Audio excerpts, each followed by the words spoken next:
Hi, so my name's Denise Allen, and I'm the Senior Manager of the 24-hour Respite program with Fred Victor here at 701 Fleet Street. We're looking at a little bit over 9,000 individuals every night in the City of Toronto that are homeless. Folks have multiple barriers to the challenges that they're going through, which create more and more stigma, discrimination, difficulty accessing those supports and resources that they need. So the Respite operates 24/7. It's a low barrier program.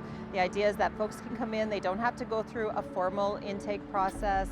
They don't have as formal curfews as they would at another shelter location. They get a hot meal, they get showers, they can access laundry, and then gradually as they get to know staff, they'll start to access some of our supports, our housing worker, our mental health workers, our case management, specialized case management services, our street health nurse, and some of the other services that we provide on site. And then we start referring folks as well into other community resources. And then we try to get folks moved.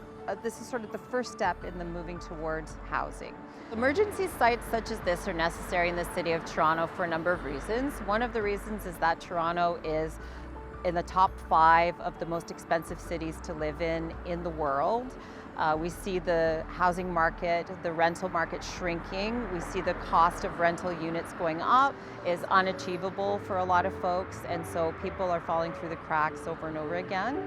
And then we have folks with multiple barriers. So we see folks that have complex physical health issues, that have mental health issues, that are substance users. We see folks that are going through immigration, that have been in contact with the justice system. So lots and lots of folks that maybe previously were doing okay are now struggling, in particular that senior population. This is a pet-friendly site, and that is one of the reasons that we're a low-barrier program, is that folks often have really close connections with their animals and would like to seek shelter with their animal. Animals are like your children and your family, and so folks want to bring those animals with them into their supports and services. The people that we meet here every day have such strength, such resilience. They are talented, they are capable, they are supportive of one another, they are worthy, and it's my great privilege to be able to work here every day. Folks really take care of one another in this community, and you will find if somebody doesn't have a pair of shoes, somebody will go and give them a pair of shoes that they have. Whatever people need, somebody's coat is stolen, somebody else will step up and bring it. And I can honestly say that for our donors too, that whenever we put out the word that we're low on towels, we're low on t-shirts, we have no socks, the community steps up and supports us, and I think people here really feel cared about by the community when those donations come in, because they know that they matter, and that is important for everybody to feel like they matter and that they're included. This is one of 3 structures the City of Toronto has in operation that are respite shelters. We've been here since May 2019. We've been in operation since the fall/winter of 2017. At that time, we opened as an emergency response to a growing number of homeless folks and to prevent freezing deaths of folks that was happening at that time. The space, it looks like very much like a tent space, and normally we have 100 individuals in a very small space with cots. With COVID-19, we've reduced our numbers to increase social distancing, so we have about 50 folks at the moment at our site. And we're constantly intaking folks, even though it's COVID, so we still are continuing to take new folks in. We're doing a screening process with everybody at the front door and checking their temperature every time they come in, and just working on educating folks around the social distancing.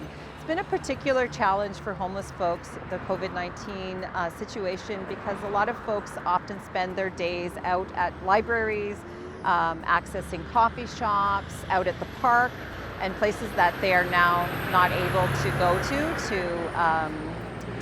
spend their time. So they're finding there's nowhere for them to go. A lot of the drop-ins are closed. Fortunately, the Fred Victor one is still open. We're very fortunate in that we've had the support of some great neighbors and collaborators at this site and at the number of the other sites that we've been at.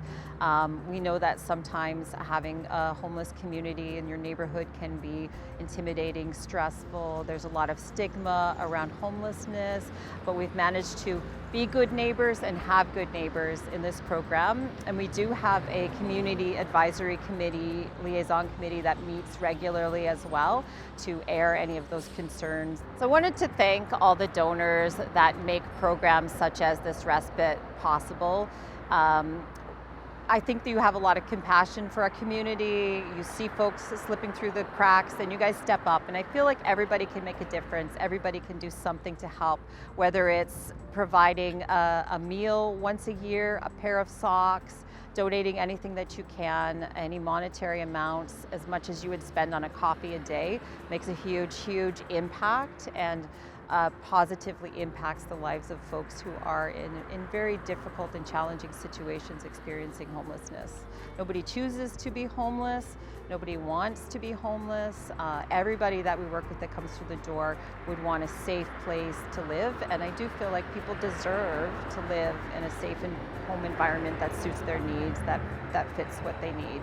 And definitely that's a huge challenge in the city of Toronto right now.